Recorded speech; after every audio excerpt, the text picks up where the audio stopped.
Fala, meu querido aluno, seja muito bem-vindo ao nosso primeiro vídeo das nossas aulas de língua portuguesa gravadas para a mentoria VIP do concurso da Polícia Militar do Maranhão com a banca Sebrasp. Veja bem, para a gente entender como que a Sebrasp trabalha, nós precisamos entender a noção de texto, o que é um texto, saber interpretar, saber compreender, saber retirar informações, porque a Sebrasp trabalha muito em cima de texto. Todas as questões de língua portuguesa da Sebrasp vai ser extraída de um texto. Portanto, você precisa saber ler um texto com facilidade, retirar as informações, fazer inferências quando for questões de interpretação e de compreensão, para que você ganhe tempo e consiga responder da forma correta. Afinal, no geral, a Sebrasp costuma trabalhar com o modelo de certo e errado. Dito isto, vamos para a nossa aula. Pegue papel e caneta e vamos trabalhar, vamos aprender. Uma observação muito importante: quando você for fazer anotações, não fique fazendo anotações enquanto eu estou falando. Ou você pausa para escrever, ou você assiste ao vídeo e depois assiste a ele novamente para fazer as anotações. Mas sempre que você for fazer anotações, pause o vídeo, porque do contrário, você vai ficar ali naquela luta de: será que eu estou conseguindo prestar atenção na minha escrita ou na fala do professor? Então, para que você não se atrapalhe, pause o vídeo. O vídeo é seu, você pode pausá-lo quantas vezes você quiser. Então, o que é que nós iremos aprender hoje? Primeiro que nós vamos aprender é o que é um texto e como um texto produz sentido, coesão, coerência e intencionalidade. E por último, na oficina de escrita e reescrita, vai ficar como proposta de atividade para você. Como eu disse no início deste vídeo, a Sebrasp vai trabalhar com muitos textos. No geral, textos de 3, 4, 5 parágrafos, que é para justamente ficar aquela leitura de busca, aquela leitura exaustiva. A banca não vai ter dó de você. Então você precisa ganhar tempo, você precisa ganhar habilidade de leitura interpretativa, compreensiva, observar os mecanismos do texto, a estrutura do texto e saber localizar a informação que a questão pede. Então, o que é um texto? Na linguística textual, nós entendemos o texto como uma unidade de sentido produzida em uma situação de interação. Você consegue perceber que nesse momento aqui em que eu estou conversando com você, nós estamos em uma situação de interação e no momento em que eu estou falando, em que eu estou verbalizando, eu estou produzindo um texto. Pois é, eu estou produzindo uma unidade de sentido em uma situação de interação. E perceba que o que eu estou falando, você está conseguindo entender, decodificar, entender o sentido. Isso é um texto. Agora, o que é que a gente precisa entender? Que isso significa que um texto existe porque alguém deseja comunicar algo a outra pessoa. Eu, por exemplo, quero comunicar para você que a Sebrasp trabalha muito com textos e você precisa dominar os mecanismos dos textos. Percebe que nesta situação de interação, eu estou produzindo um texto, uma unidade de sentido que você, o meu alvo, o meu receptor, o meu interlocutor está recebendo essa informação, está conseguindo entender essa informação, isso é um texto e ele existe porque eu desejo comunicar algo a alguém. E toda produção textual responde, ainda que de forma implícita, a algumas perguntas. Aqui nós não vamos trabalhar com pressupostos e subtendidos, mas não neste momento. Mas esta aula introdutória, esta aula inicial, é para que você consiga perceber os elementos essenciais que fazem um texto ser um texto.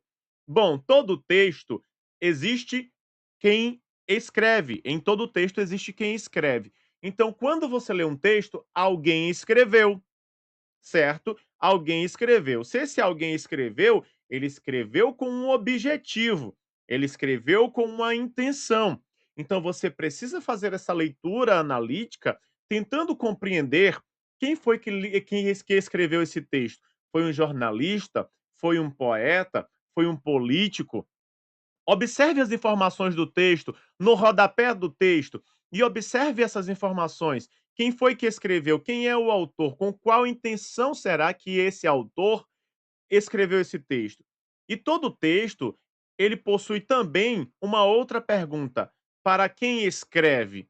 Quando você lê um texto, esse texto foi escrito para um potencial receptor, para um potencial interlocutor.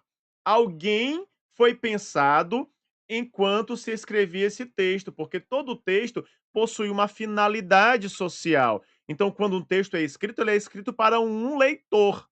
Então você precisa se perguntar qual é o tipo textual ou o gênero textual, em que contexto ele foi escrito, onde que ele vai circular e para quem ele foi escrito. Ele possui um público-alvo. Isso também vai produzir sentido. Afinal, se você pegar um texto acadêmico, um texto acadêmico, ele é escrito para que acadêmicos, pessoas da universidade, leiam, porque essas pessoas falam essa linguagem. É diferente de você escrever um conto infanto-juvenil, que é para crianças lerem. Percebe a diferença? Que o texto, ele possui uma finalidade específica e um leitor específico? Pois é. E todo texto vai ter a seguinte pergunta: com qual objetivo ele foi escrito? Gente, todo texto que é escrito, que é oralizado, todo texto produzido, ele é produzido com um objetivo, com uma finalidade. Quando nós vamos estudar os fatores de textualidade, nós teremos uma aula específica para isso. Nos fatores de textualidade, nós temos a intencionalidade. Todo texto ele é produzido com uma intenção de comunicar alguma coisa. Então ele possui um objetivo. Quando esse objetivo é alcançado, significa que houve uma produção de sentido efetiva. Outra pergunta implícita: em qual contexto? Perceba que um texto ele é produzido para circular em um determinado lugar, e ele é produzido também em um determinado contexto. Você precisa, ao ler o texto, se perguntar em que contexto ele está inserido, onde que esse texto vai circular, sobre qual assunto ele fala e qual a pretensão desse assunto ser trabalhado nesse texto. E aí a gente chega na nossa última pergunta, sobre o quê? Afinal, todo texto ele fala sobre um assunto. Não existe texto sem um referente, sem um tema, sem um assunto. Mesmo que você escreva um bilhete e deixe na geladeira, esse bilhete possui um tema, possui um assunto. Imagine que você diga: "Mãe, fui à feira, volto às 9h". Então, o assunto é a sua ida à feira. Então você está informando algo. Possui uma intenção, possui um receptor potencial e, ao mesmo tempo, possui um tema. Então não existe texto sem tema. Todo texto possui uma intenção. Nós observamos isso nesse slide anterior. Nenhum texto é produzido sem finalidade. Coloque isso na sua cabeça. O texto que a Sebrasp vai utilizar lá na prova foi produzido por alguém e com alguma finalidade, com alguma intenção. Esse texto foi publicado em algum lugar e por isso a banca pegou esse texto, porque lá contém informações muito pertinentes que podem ser trabalhadas em uma prova. E são essas informações que você precisa compreender, desde que não seja as informações, por exemplo, de análise sintática, porque a banca pega isso também. Nós estamos falando aqui de informações no sentido interpretativo e compreensivo do texto. Então, quando nós falamos desse sentido, nós estamos falando que você precisa compreender que todo texto é produzido com uma intenção. Então, nós podemos escrever para informar. Por exemplo, um bilhete. Esse exemplo anterior do bilhete, você está informando a sua mãe que você foi à feira e volta às 9. Explicar. Então, se você faz, por exemplo, um vídeo e publica na internet explicando uma determinada situação que aconteceu com você, você está explicando.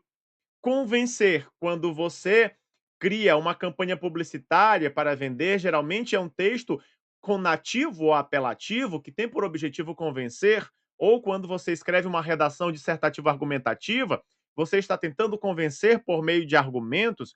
Quando você faz um diário pessoal ou quando você faz um relatório, você está relatando. Quando você faz um ofício, você está solicitando. Quando você escreve um poema, por exemplo, você está tentando emocionar o teu receptor. Quando você escreve um texto ali, colocando um passo a passo, ou então uma receita culinária, você está dando orientações, ou até mesmo quando você está ali instruindo alguém, você está orientando alguém. Perceba que texto pode ser tanto oral quanto escrito. Não caia nessa ideia de que texto é somente escrito. Texto pode ser tanto oral quanto escrito, até uma imagem é considerada um texto.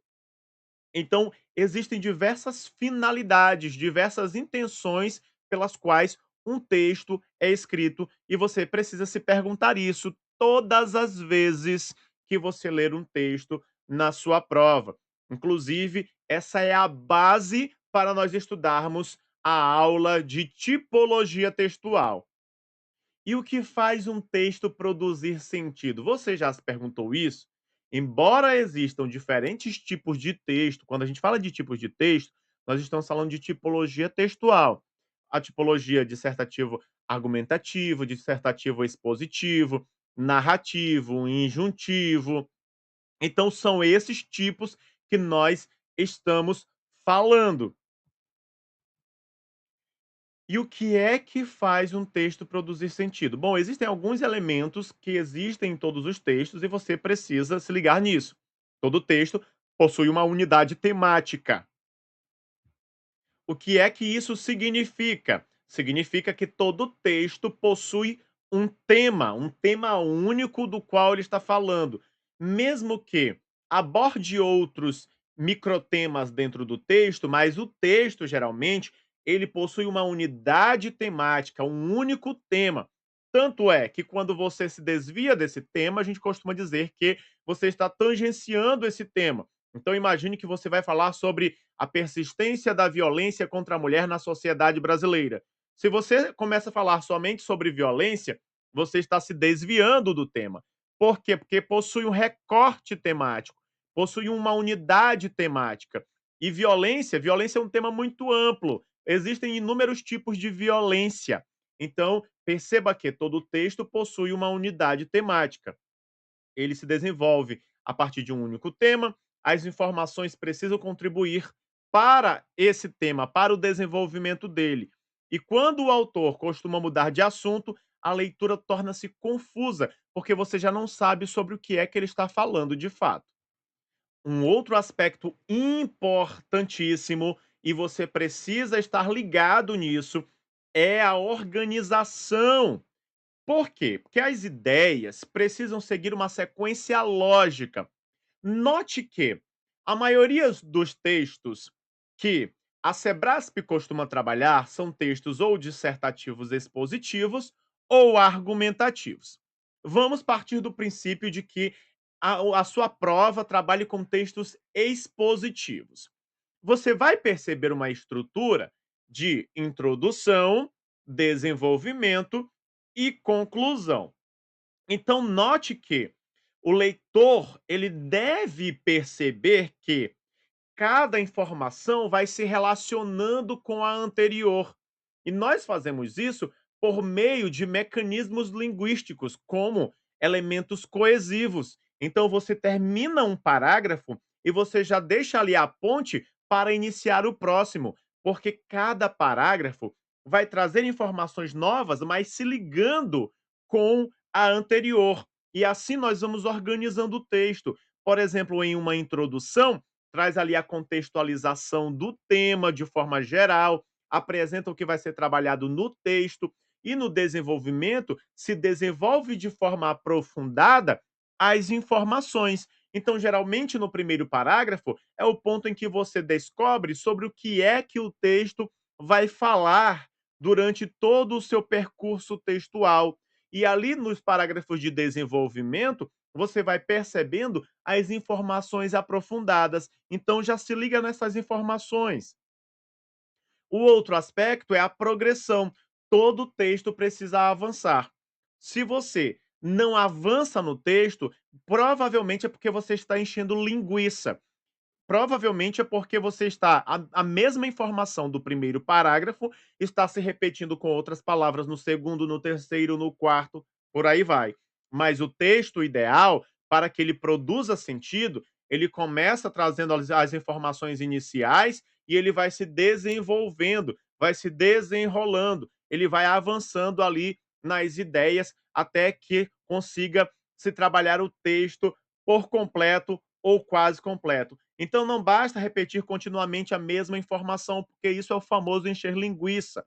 Cada parágrafo acrescenta novos elementos ao desenvolvimento do tema. Então perceba que lá no início do texto vai trazer a contextualização, as informações gerais, e no desenvolvimento vai trazendo ali as informações mais específicas sobre esse tema.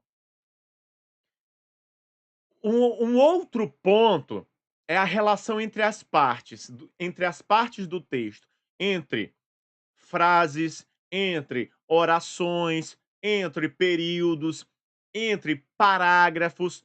Essas relações entre as partes do texto nós chamamos de coesão. O que é coesão? Coesão é ligação, é conexão entre uma coisa e outra. Por exemplo, quando eu digo ele é bonito e inteligente. Esse "e" é um elemento coesivo, um elemento de conexão. Eu chamo ele de conectivo, porque ele estabelece uma ligação entre a primeira parte, ele é bonito, e a segunda parte, inteligente. Então ele não é só bonito, ele também é inteligente. Se eu dissesse, por exemplo, ele não é só bonito, mas também inteligente. Esse "mas também" está dando uma ideia de adição. Por quê? Porque eu estou pegando um conectivo que estabelece uma conexão entre 2 partes do texto, entre uma oração e outra, entre uma frase e outra, entre um período e outro. Quando eu digo: "A cadeira é bonita, mas é frágil", perceba que eu trago uma informação e, no segundo momento, eu trago uma outra informação que vai se sobrepor à primeira. Esse "mas" estabelece uma situação, uma relação de contraste entre as ideias, que nós chamamos de conjunção adversativa. Então, quando eu tenho esses elementos, eles estão estabelecendo conexões entre as partes do texto. Nós teremos uma aula somente sobre coesão textual, porque é um assunto que é essencial, que a Sebrasp costuma cobrar e você precisa entender. O texto, em sentido geral, ele vai ser trabalhado como uma prática social. Perceba que nós lidamos com textos, sejam eles orais ou escritos, todos os dias, não é mesmo? Por exemplo, na faculdade, resumos, fichamentos, no dia a dia, mensagens de WhatsApp, ou então no trabalho, relatórios, projetos. A gente também lida com artigos, com respostas de avaliações. Por exemplo, quando a gente entra ali no Google Maps e encontra um restaurante, a gente encontra avaliações, ou quando vai fazer compras no Mercado Livre, nós observamos ali as respostas, as avaliações dos clientes que já compraram. Tudo isso é texto, tá, galera? Tudo isso é texto. Tudo isso constitui uma prática social, constitui uma finalidade. Qual é a finalidade de uma resposta, de uma avaliação de um produto no Mercado Livre, ou no AliExpress, ou então no Magazine, ou então ou então ali no Magazine Luiza, até perdi o nome aqui da loja, ou no Magazine Luiza, qual é a finalidade, qual é a intenção? Que outros clientes saibam se aquele produto é bom ou não, se compensa comprar aquele produto ou não. Percebeu a finalidade do texto? É isso. A gente tem e-mails institucionais, mensagens em ambientes virtuais de aprendizagem. Quando eu mando uma mensagem para você, informando que já tem aula nova, tudo isso constitui uma prática social, porque ele possui uma finalidade na comunicação, tá? Compreenda o texto dessa forma, todo texto quer te dizer algo. Por que alguns textos são fáceis de compreender? Porque quando a gente lê um bom texto, nós raramente percebemos que ali teve um esforço realizado pelo autor para organizar as informações. Então, as ideias parecem fluir naturalmente. Olha que texto maravilhoso de ler, que texto fácil de ler. É porque ele trabalhou ali elementos que nós chamamos de textualidade. A textualidade, ela envolve elementos muito específicos. Na próxima aula, vocês vão ver uma aula somente sobre textualidade, em que nós vamos aprender sobre intencionalidade, aceitabilidade, informatividade, intertextualidade, situacionalidade, que são os componentes que se envolvem ali na prática textual, no texto mesmo, em prática social. São os elementos que nós chamamos, junto com a coerência e a coesão, de elementos ou fatores de textualidade. Então, quando nós lemos um texto e nós conseguimos perceber essa fluidez, essa compreensão, esse entendimento rápido, é porque esses elementos estão muito bem organizados, muito bem trabalhados. Por outro lado, existem textos que nos obrigam a reler o mesmo trecho várias vezes, às vezes até dá dor de cabeça, não é mesmo? Embora as palavras sejam ali conhecidas, a gente se pergunta: "Será que eu fui alfabetizado de fato?", porque está em português, mas eu não consigo compreender. Das 2 uma, ou o nível de informatividade está muito alto, ou as informações estão organizadas de uma maneira que você não consegue compreender. Às vezes nós estamos com um problema de textualidade. Perceba aqui, nós temos o seguinte fragmento: João chegou cedo à universidade. O céu estava muito azul. Ontem minha avó fez um bolo. A biblioteca fecha às 22 horas. Note que isso aqui não é um texto, porque não constitui uma unidade de sentido em uma situação de interação. As partes isoladas até produzem sentidos isoladamente, mas quando estão juntas, elas não se conectam. Por quê? Porque uma informação não tem nada a ver com a outra, não tem conexão. E aí que entra a textualidade. O que é a textualidade? É o conjunto de características que faz um texto ser reconhecido como um texto e não apenas como um agrupamento de frases. Aqui nós temos um agrupamento de frases e não um texto produzindo uma unidade de sentido. Agora, se nós mudássemos essa essa estrutura desse agrupamento de frases, estabelecesse conexão entre as ideias, estabelecesse coerência, relação de sentido e coesão, conexão entre as partes do texto. Olha como ficaria. João chegou cedo à universidade porque precisava concluir um trabalho. Tem uma explicação do porquê ele chegou cedo à universidade. Antes de ir para a biblioteca, organizou seus materiais e iniciou a pesquisa. Ou seja, aqui pegou-se partes desse agrupamento de frases e estabeleceu uma relação de sentido e conexões entre as partes desse texto. Agora sim, nós temos um texto, uma unidade de sentido, que nós temos conectivos que estabelecem conexões entre as partes desse texto e, ao mesmo tempo, nós temos relações de ideias. Perceba que João chegou cedo à universidade. Por que ele chegou cedo?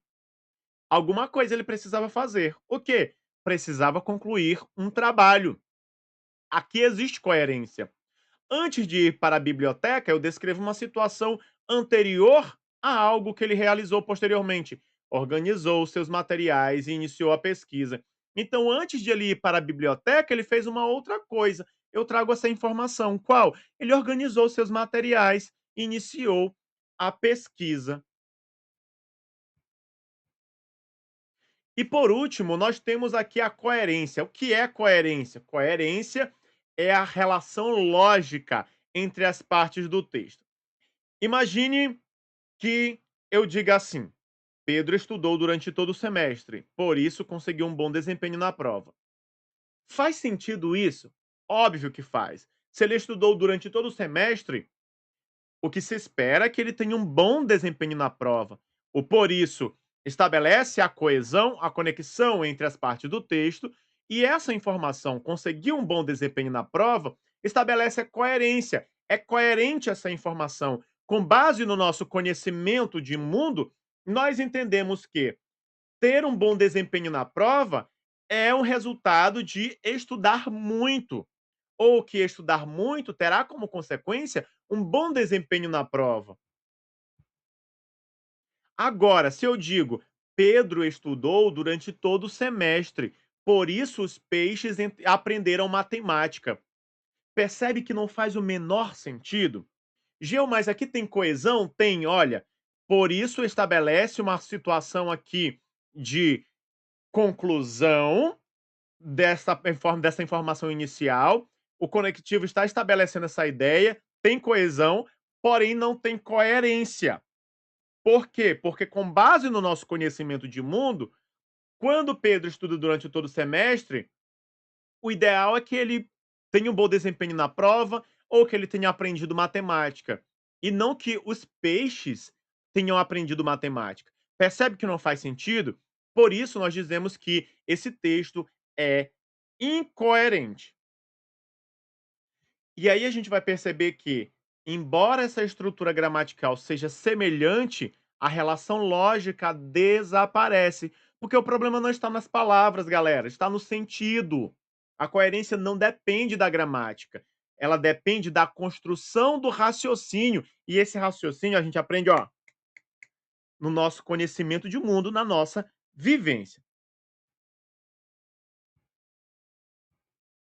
E agora, falando de coesão, perceba esse fragmento. Maria realizou a pesquisa. Maria organizou os dados. Maria escreveu o relatório. Maria apresentou o trabalho.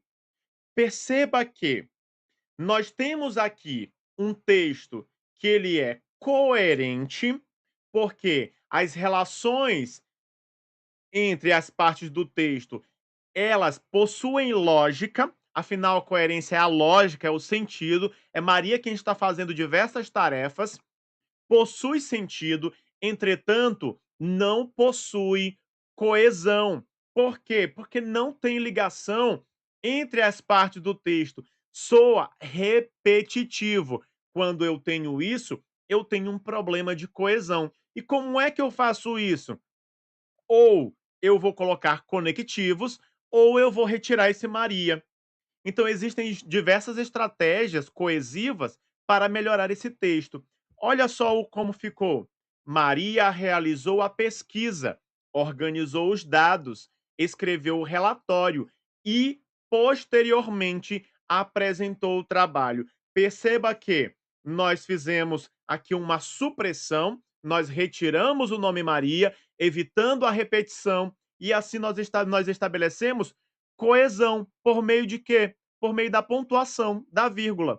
E colocamos aqui um conectivo aditivo. Então, existem diversas estratégias que nós vamos aprender numa aula somente sobre coesão, para que a gente observe esses conectivos, como que eles aparecem no texto, como que eles estabelecem relações semânticas entre as partes do texto, para que você consiga ler o seu texto com facilidade e consiga responder a sua questão com muito mais facilidade ainda. Eu espero que você tenha conseguido compreender essa noção inicial de texto. A gente fica por aqui e numa próxima aula a gente se encontra para aprofundar esses conteúdos. Um forte abraço.